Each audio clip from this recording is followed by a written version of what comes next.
Oi, turma! Continuando nossos estudos, a gente vai falar um pouquinho sobre medida. Medida de ângulo e medida de arco. Arco de circunferência é um pedacinho da circunferência. Então, tá vendo esse pedacinho azul aqui? Ele é referente a esse ângulo aqui. Esse ângulo é de 30 graus.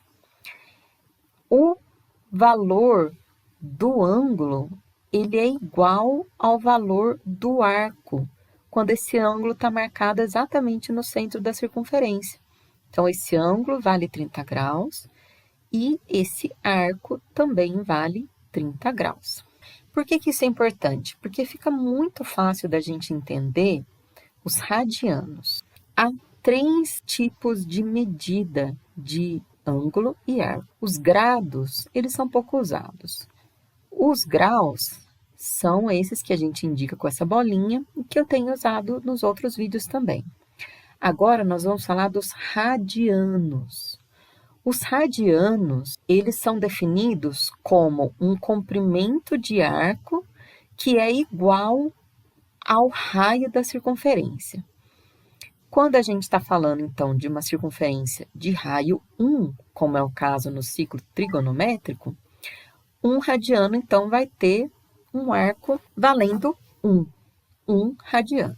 Mas aí, como é que a gente transforma radianos em graus? A gente usa o comprimento da circunferência. Olha só, lá na geometria plana, a gente viu que o comprimento da circunferência é igual a 2πr. R de raio. O raio dessa circunferência aqui é igual a 1.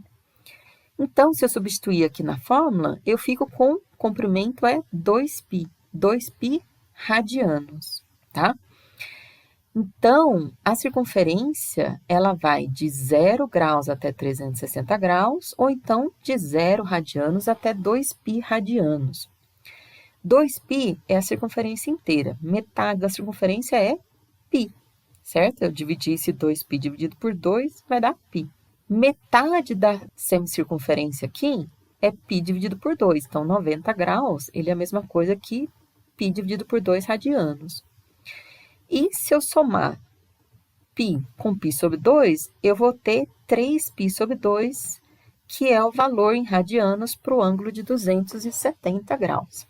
Então, aqui eu marquei de azul os valores em graus, e de vermelho os valores correspondentes em radianos. O que a gente tem que lembrar principalmente disso é que 360 graus é a mesma coisa que 2π radianos.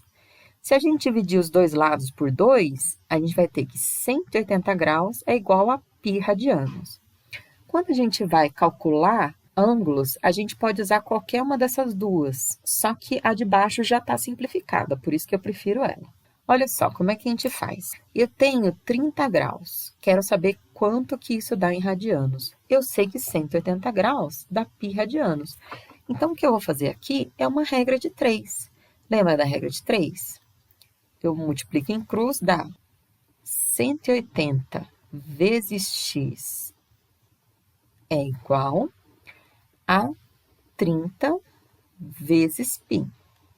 Eu vou passar o 180 para o outro lado. Então, 30 π, como π é uma letra, eu nem preciso colocar o sinal de multiplicação aqui, já está subentendido que está multiplicado. Dividido por 180. Se eu fizer essa divisão aqui, vou cortar esse zerinho com esse zerinho, simplificar por 3, 3 dividido por 3 dá 1. Então, fica só o π. E 18 dividido por 3 dá 6. Então, assim eu descubro que 30 graus é igual a π dividido por 6 radianos. Eu posso fazer a mesma conta para descobrir os valores dos outros ângulos que a gente usa muito. Além da gente usar bastante o 90, o 180, o 270, 360, a gente usa muito o 30, o 45 e o 60. Fazendo aquela regra de 3, eu descubro que o 30 é π dividido por 6, o 45 é π dividido por 4 e o 60 é π dividido por 3. Um detalhe, na geometria plana, a gente fala muito do valor do π, que ele é a aproximadamente 3,14, só que ele não é 3,14. Ele é 3,14, 15, etc. Ele tem infinitas casas decimais. Quando a gente usa o π só igual a 3,14, ou pior ainda, igual a 3, a gente está fazendo uma aproximação grosseira do π. Então, a gente não costuma usar essa aproximação quando a gente está falando de arcos e de ângulos, tá? Então, a não ser que um exercício obrigue você a fazer isso, você nunca vai trocar o π por 3,14. Você vai deixar nessa forma mesmo, π dividido por 3. Você não vai substituir o π por 3,14 e jogar na calculadora. Não, você vai deixar nessa forma mesmo, tá? π dividido por 3, π dividido por 4, π dividido por 6 e etc.